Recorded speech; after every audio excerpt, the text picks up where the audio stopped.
നമുക്കൊപ്പം നടൻ ബിനു മോഹൻ ചേരുന്നുണ്ട്. നമുക്കറിയാം കഴിഞ്ഞ ദിവസങ്ങളിൽ അമ്മ ഭരണസമിതി പിരിച്ചുവിടുന്നു, എന്താണ് അമ്മയുടെ ഭാവി എന്ന ചർച്ചകൾ നടക്കുന്നു. ഒപ്പം തന്നെ അതിൽ ചില അല്ലെങ്കിൽ അങ്ങനെ ഒരു പിരിച്ചുവിടേണ്ട ഒരു സാഹചര്യം ഉണ്ടായതുള്ള ഒരു ആശങ്കകളും വിഷമങ്ങളും ഒക്കെ ബിനു അടക്കമുള്ളവർ രേഖപ്പെടുത്തുകയും ചെയ്തതാണ്. ബിനു, നിങ്ങളെ സംബന്ധിച്ച്, നിങ്ങളുടെ ഒരു ഫ്രറ്റേണിറ്റിയെ സംബന്ധിച്ച് ഏറ്റവും പ്രതിസന്ധി നിറഞ്ഞൊരു ഘട്ടത്തിലൂടെയാണ് കടന്നു പോകുന്നതിൽ യാതൊരു തർക്കവുമില്ല. ഈ ഹേമ കമ്മിറ്റി റിപ്പോർട്ടിന് പിന്നാലെ വന്ന ഈ ആരോപണങ്ങൾ തീർച്ചയായും അത് വലിയ പ്രതിസന്ധി ഉണ്ടാക്കുന്നുണ്ട്. പക്ഷേ ഒരു സംഘടന എന്ന നിലയ്ക്ക് അതിനെ പൂർണ്ണമായി ഇല്ലാതാക്കുന്ന ഒരു സാഹചര്യം ഒരിക്കലും ഉണ്ടാക്കാൻ കഴിയില്ല. അത് മുന്നോട്ട് പോകേണ്ടതുണ്ട്. അങ്ങനെ ഒരു ആഗ്രഹം തന്നെയായിരിക്കുമല്ലോ ഒരു പക്ഷേ ഇങ്ങനെ ഒരു കൂട്ടരാജി വേണോ എന്നൊരു ചിന്ത ബിനുവിനെ പോലുള്ളവർ പ്രകടിപ്പിക്കാൻ കാരണമല്ലേ?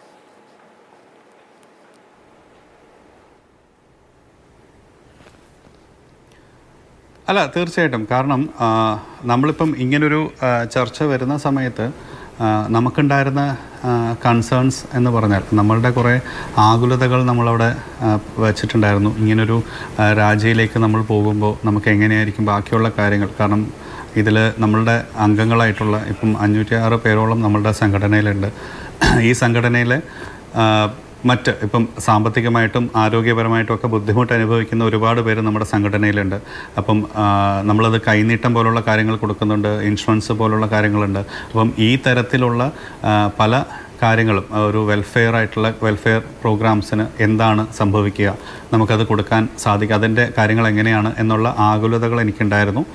ആ ആകുലതകൾ ഞാൻ എല്ലാവരോടും ഫോണിലും ഒക്കെ പങ്കുവച്ചതാണ്. അതിനുശേഷം ഒരു ഓൺലൈൻ മീറ്റിങ്ങിൽ നമ്മളെല്ലാവരും അത് സംസാരിക്കുകയും അത് ആ ആകുലതകളെ പറ്റിയും നമ്മളുടെ കൺസേൺസിനെ പറ്റിയുമൊക്കെ കൃത്യമായിട്ടൊരു ചർച്ച നടക്കുകയും എല്ലാവരും സംസാരിക്കുകയും അങ്ങനെ ഒരു തീരുമാനത്തിലേക്ക് എത്തിയപ്പോൾ ഈ ഒരു രാജി വെക്കുന്ന തീരുമാനത്തോട് ഞങ്ങളെല്ലാവരും യോജിക്കുകയായിരുന്നു. ഇതിൽ ഉണ്ടായ ചില വിമർശനങ്ങൾ എന്നത് ഇപ്പോൾ മോഹൻലാലിനെ പോലെ പ്രസിഡന്റ് സ്ഥാനത്തിരിക്കുന്ന ആൾ ഈ കാര്യങ്ങളിൽ കൃത്യമായ അവരുടെ ഒരു നിലപാട് അറിയിച്ച ശേഷം പിൻവാങ്ങിയിരുന്നെങ്കിൽ അല്ലെങ്കിൽ ഇങ്ങനെ രാജി പ്രഖ്യാപനം അറിയിച്ചിരുന്നെങ്കിൽ കുറച്ചുകൂടി ഉചിതമായേനെ എന്നൊരു ചില വിമർശനങ്ങളൊക്കെ ഉണ്ട്. അത് സ്വാഭാവികമായിട്ടും അദ്ദേഹം തീരുമാനിക്കേണ്ട കാര്യമാണ്. പക്ഷേ ബിനുവിന് എന്താണ് തോന്നുന്നത്? ഒരു സംഘടന എന്ന നിലയ്ക്ക് നിങ്ങൾ ഈ ഒരു കാര്യത്തെ കുറച്ചുകൂടി എന്താണ് സംഭവിച്ചുകൊണ്ടിരിക്കുന്നത്, അതിൽ സംഘടനയുടെ ഒരു നിലപാട് എന്താണ് എന്ന് കുറച്ചുകൂടി ക്ലാരിറ്റിയോടുകൂടി പറഞ്ഞതിന് ശേഷം ഇങ്ങനൊരു പിരിച്ചുവിടലോ അല്ലെങ്കിൽ ഒരു അഡ്ഹോക് കമ്മിറ്റിയിലേക്ക് പോകുന്നതായിരുന്നോ ഉചിതം? അങ്ങനെ തോന്നുന്നുണ്ടോ?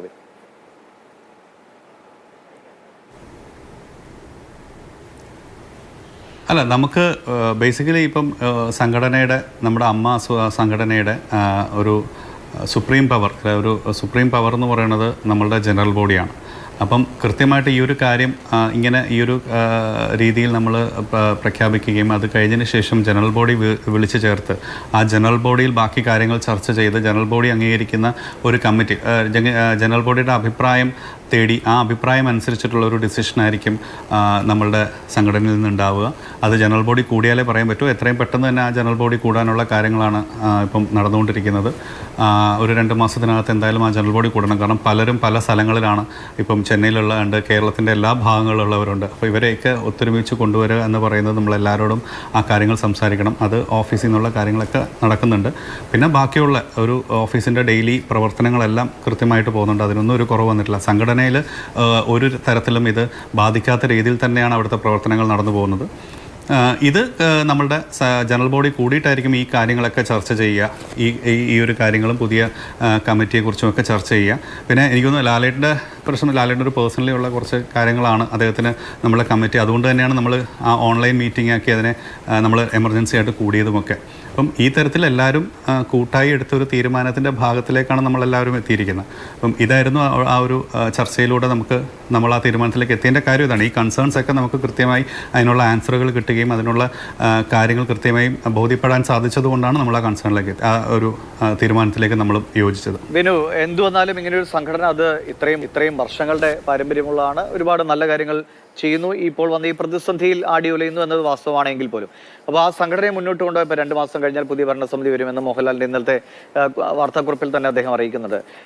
ഇനി ഏത് രീതിയിൽ ഇപ്പോൾ പുതുതലമുറ വരണം അല്ലേ? ബിനുവും കേട്ട് കാണും. സിനിമയ്ക്കുള്ളിൽ നിന്ന് തന്നെ പലവിധ അഭിപ്രായങ്ങൾ, ഷമി തിലകൻ, അനൂപ് ചന്ദ്രൻ, അങ്ങനെ പലരും അവരുടേതായ അഭിപ്രായങ്ങൾ അറിയിക്കുന്നുണ്ട്. സ്വാഭാവികമായിട്ടും സിനിമയുടെ നന്മയ്ക്ക് അതിനെ കുറച്ചുകൂടി സുതാര്യമായ അല്ലെങ്കിൽ നമ്മളിപ്പോൾ ഈ കാണുന്നത് പോലുള്ള അപകടകരമായ സാഹചര്യങ്ങളില്ലാത്ത കലയോ സ്നേഹിക്കുന്നവർക്ക്, കലയോട് താല്പര്യമുള്ളവർക്ക് അവർക്ക് വഴികാട്ടിയാകുന്ന ഒരു നേതൃത്വം മുന്നോട്ട് വരണമെന്നാണ് എല്ലാവരും ആഗ്രഹിക്കുന്നത്. അത് അങ്ങനെ ഒരു തലമുറ മാറ്റത്തിൻ്റെ ആവശ്യമുണ്ടോ, അല്ലെങ്കിൽ എല്ലാ തലമുറയിലും പെട്ട അതിന് യോഗ്യരായവർ ഒരുമിച്ച് ചേർന്ന് നയിക്കുക? അപ്പോൾ പൃഥ്വിരാജ്, ടൊവിനോ, ആസിഫ് അലി, അങ്ങനെ യുവതലമുറയിലെ ആളുകളുണ്ട്, മോഹൻലാലിനെ പോലെ നമ്മുടെ നിങ്ങളെല്ലാം നയിക്കുന്ന ആളുകളുണ്ട്. അതെങ്ങനെ അങ്ങനെ ഒരു നല്ലൊരു സമിതിയിലേക്ക് പോകാൻ കഴിയുമെന്നാണ് വിനു പ്രതീക്ഷിക്കുന്നത്?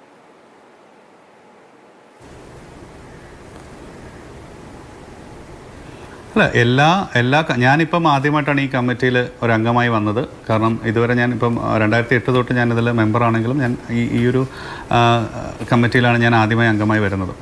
പക്ഷേ നമ്മളുടെ പ്രവർത്തനങ്ങൾ ഒരിക്കലും ഇത് ബാധിക്കില്ല. കാരണം എല്ലാ പ്രാവശ്യവും ഇപ്പം എല്ലാ ആക്ടേഴ്സുകളും പുതിയ തലമുറയിലുള്ളവരുമൊക്കെ നമ്മളുടെ കമ്മിറ്റികളുടെ ഭാഗമായിട്ട് പല സമയങ്ങളിലും ഉണ്ടായിട്ടുണ്ട്. കാരണം എപ്പോഴും കമ്മിറ്റിയിൽ ഉണ്ടാവേണ്ടത് പ്രവർത്തിക്കുന്ന ആൾക്കാരും ആ സംഘടനയ്ക്ക് വേണ്ടി പ്രവർത്തിക്കുന്നവരും പുതിയ ആശയങ്ങളും പുതിയ കാഴ്ചപ്പാടുകളും ഉള്ളവരൊക്കെ സംഘടനയിലേക്ക് വരുമ്പോഴാണ്. അത് ഏതൊരു സംഘടനയാണെങ്കിലും അങ്ങനെ സംഘടനയിലേക്ക് അവർ വരുമ്പം അവരുടെ കാഴ്ചപ്പാടുകളിലൂടെയും പുതിയ ആശയങ്ങളിലൂടെയാണ് എപ്പോഴും സംഘടനകൾ വളരുക. അപ്പോൾ തീർച്ചയായിട്ടും അത് അങ്ങനെയുള്ള ആൾക്കാർ തീർച്ചയായിട്ടും വരണം. പ്രവർത്തിക്കാൻ താല്പര്യമുള്ളവർ, മനസ്സുകൊണ്ട് ആത്മാർത്ഥമായിട്ട് പ്രവർത്തിക്കാൻ താല്പര്യമുള്ളവർ വരണം.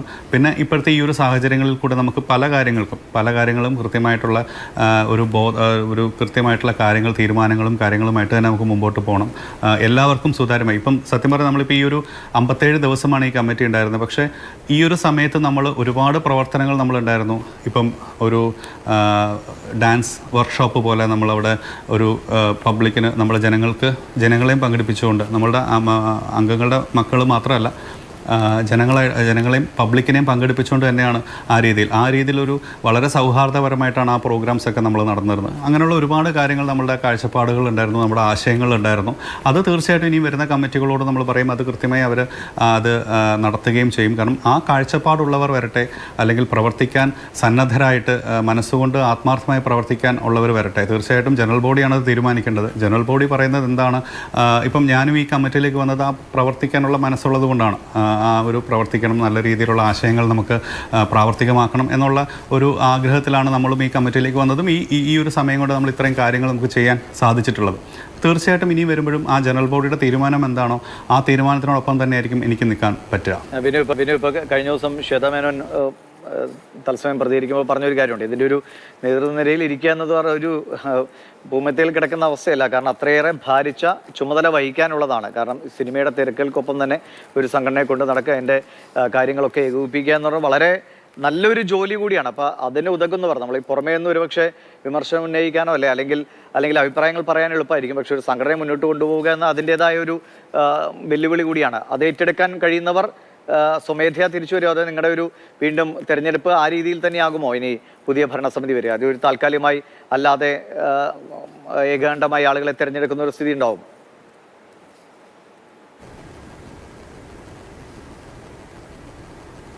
അല്ല, തീർച്ചയായിട്ടും ഇത് നമുക്ക് ഈ ഒരു സംഘടന പ്രവർത്തിക്കുന്നത് കൃത്യമായിട്ട് ആ ബൈലോ പ്രകാരവും ബൈലോയിൽ കൃത്യമായിട്ടുള്ള നിയമങ്ങൾ പറഞ്ഞ് ആ നിയമങ്ങളിലൂടെ തന്നെയാണ് ഈ സംഘടന പ്രവർത്തിക്കുന്നത്. അതിലെല്ലാ കാര്യങ്ങളും കൃത്യമായിട്ട് നമ്മുടെ ബൈലോകളിൽ പറഞ്ഞിട്ടുണ്ട്.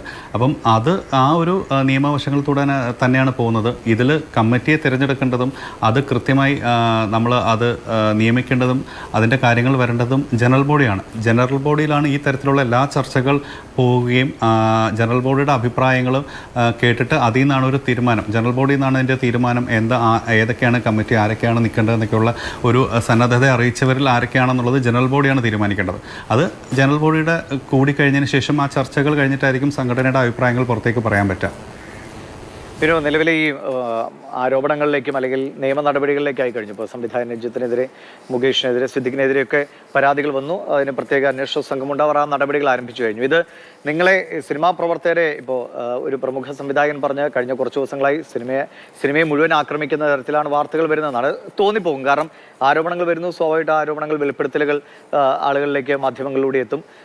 അടുത്ത നടപടികൾ, പരാതികളാണെങ്കിൽ അങ്ങനെ അത് നമ്മളെ അതിൻ്റെ ഓരോ ഘട്ടവും നമ്മൾ പ്രേക്ഷകരെ അറിയിക്കുന്നു എന്നുള്ളൂ. അല്ലാതെ മൊത്തം സിനിമാ മേഖലയെ ലക്ഷ്യം വെച്ചുള്ള ഒരു ആക്രമണമോ അല്ലെങ്കിൽ സിനിമാ മേഖലയെ ആകപ്പാടെ ഇതൊരു മോശമെന്നൊരു സംവിധാനമൊന്നും ഒരു വാർത്തയിലില്ല. അത് ഓരോ വെളിപ്പെടുത്തലുകളുടെ അടിസ്ഥാനത്തിൽ ആളുകൾ അത് ചിലപ്പോൾ അങ്ങനെ മിസ്റീഡ് ചെയ്തേക്കാം എന്നതേ ഉള്ളൂ. എങ്ങനെയാണ് നിങ്ങൾ ഈ ഫ്രട്ടേണിറ്റിയിൽ നിങ്ങൾ കാണുന്നത്? അത് നിയമപരമായ കാര്യങ്ങൾ മുന്നോട്ട് പോവുക, ഈ കൃത്യമായി നീതി അർഹിക്കുന്നവർക്ക് നീതി കിട്ടാനുള്ള എല്ലാ സംവിധാനങ്ങളും, അതിപ്പോൾ ഈ സംഘടന ഇങ്ങനെ ആയാൽ പോലും അതിനുള്ളൊരു പിന്തുണ സിനിമാ മേഖലയിൽ നിന്ന് എത്രത്തോളം ഉണ്ടാകും? പിന്നെ ഒപ്പം തന്നെ അറിയാതെയെങ്കിലും അല്ലെങ്കിൽ പലവിധ ആരോപണങ്ങളിൽ ചിലപ്പോൾ നിരപരാധികൾ കൊടുക്കുന്ന ഒരു സാഹചര്യം കൂടി ഉണ്ടാകാതിരിക്കണമല്ലോ.